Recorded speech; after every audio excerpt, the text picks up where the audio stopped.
Good morning, everyone, and thank you for being here today. Bonjour à tous et merci d'être là aujourd'hui. Je vais faire l'essentiel de cette déclaration en anglais, mais on pourra bien sûr me poser des questions en français par la suite. I want to announce a new People's Party of Canada policy today with regard to crime and the right of Canadians to defend themselves against violent crime in particular. Crime is a rising concern in many regions of the country, including in rural areas like here in Portage-Lisgar, where many houses are isolated and police stations are sometimes many tens of kilometers away. One obvious way to deter crime is to make it clear to criminals that there are laws and enforcement means in place that make it likely that they will be caught and severely punished. Another is the fear that their victims are going to defend themselves. Any justice system grounded in morality and reason allows self defense. In Canada, this right is, however, inconsistently applied due to the law's complexity and imprecision. There have been many cases over the past years when honest citizens who defended themselves against violent assailants were themselves charged.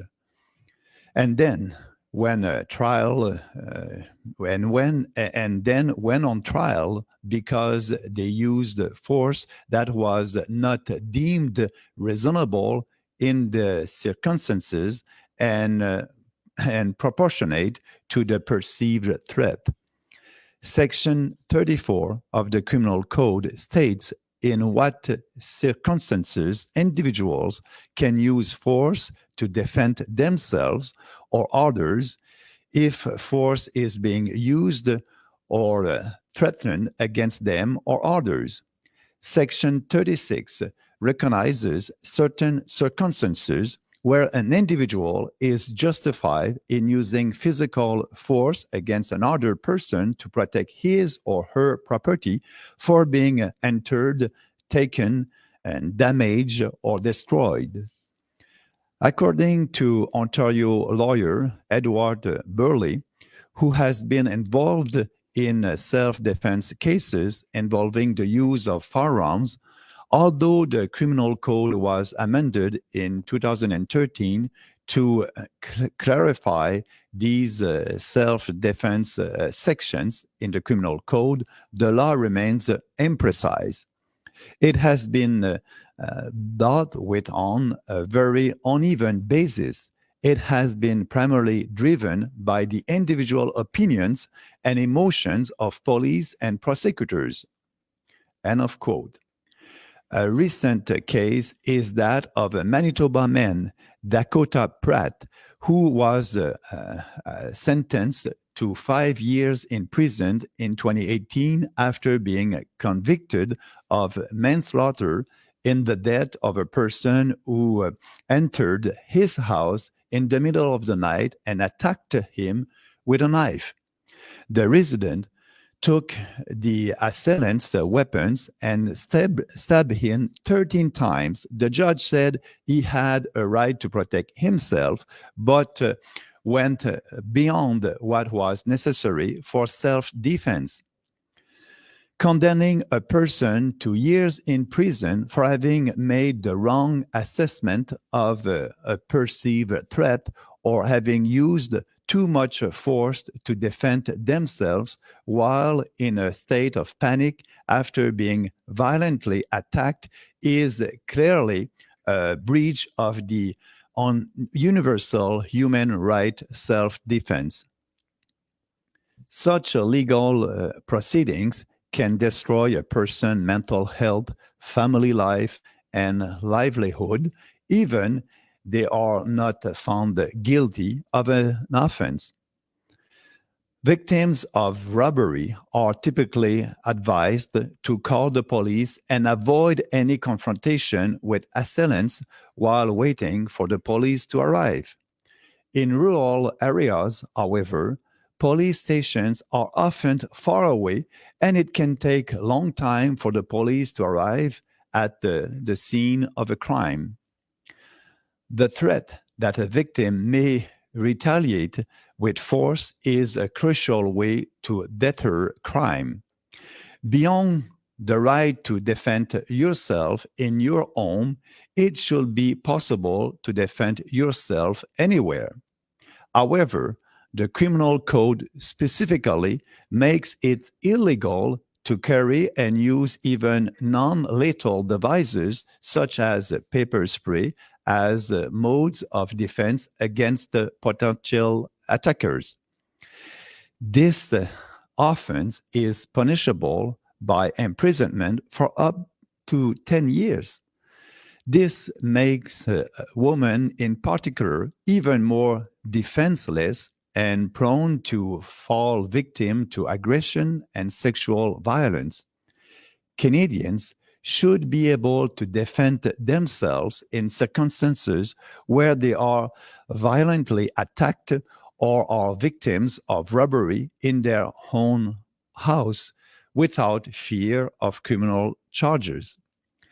Everybody, and women in particular, should be allowed to carry effective means of self defense against aggressions and rapists, against aggressors and rapists. I'm therefore announcing the following policy. A People's Party government will first amend Section 34 of the Criminal Code to clarify and fortify the right to self defense and increase the burden of proofs necessary to charge and convict victims who used force to defend themselves against a violent attacker.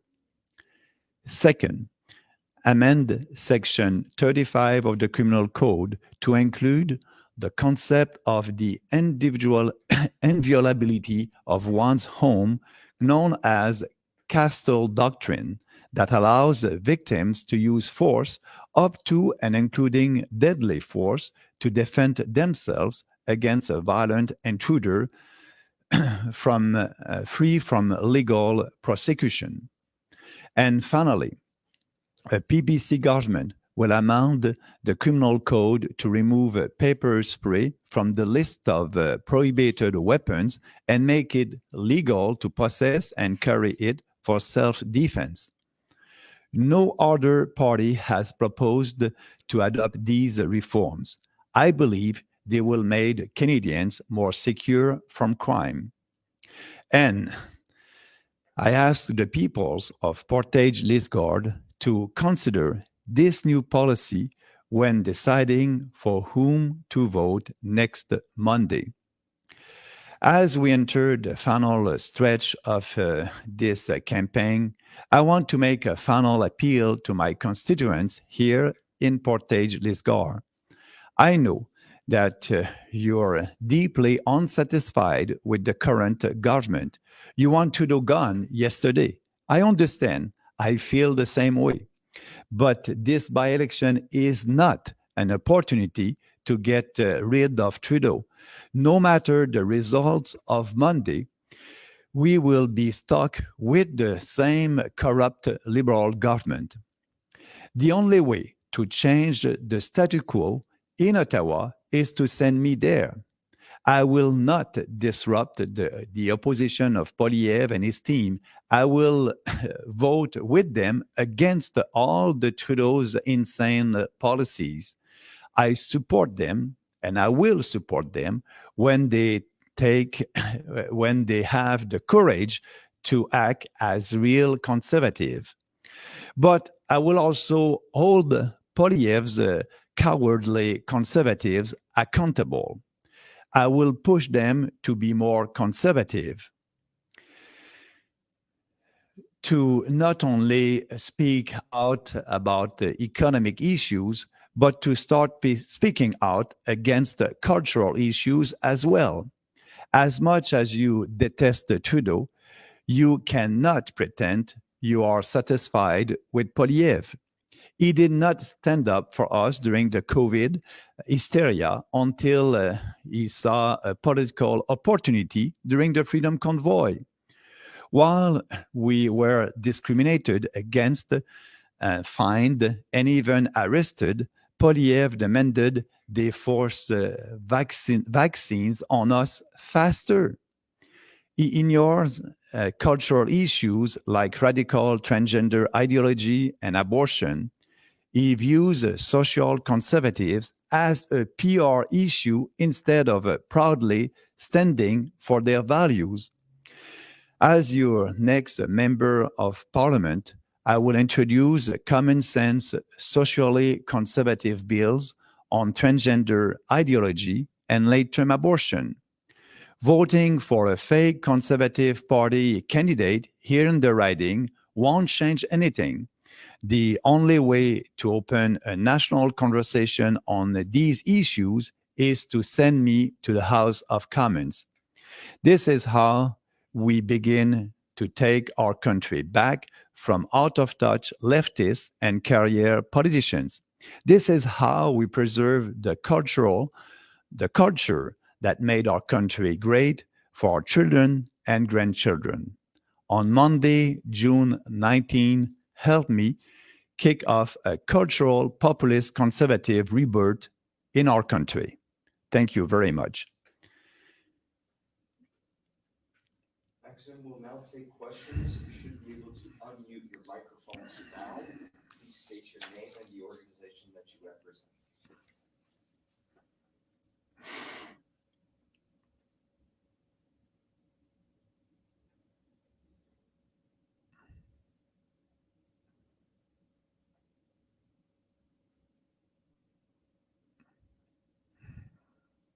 If there are no questions, we'll wrap up this conference. Thank you, everybody, for attending remotely.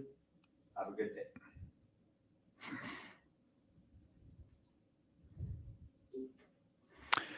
Okay. Thank you, guys.